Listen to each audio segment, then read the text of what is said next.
আরে পাগল মানে খুব খিদা লাগছে গো।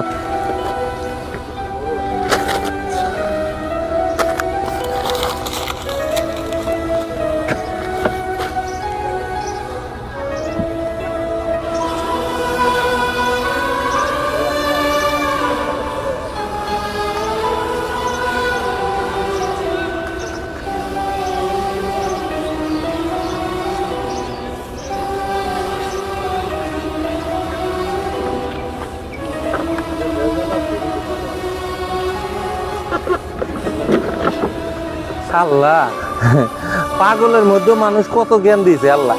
আর আঙ্গুর ভালা ভালা মানুষ আজকে ভালা মানুষের গোয়ার মধ্যে কেমনে আঙ্গুল দিব সেই চিন্তায় থাকে। হ্যাঁ, পাগলের মধ্যে আল্লাহ কি গুণ দেয়া হইছে। আল্লাহ নীলা গো বোঝা বড় দা।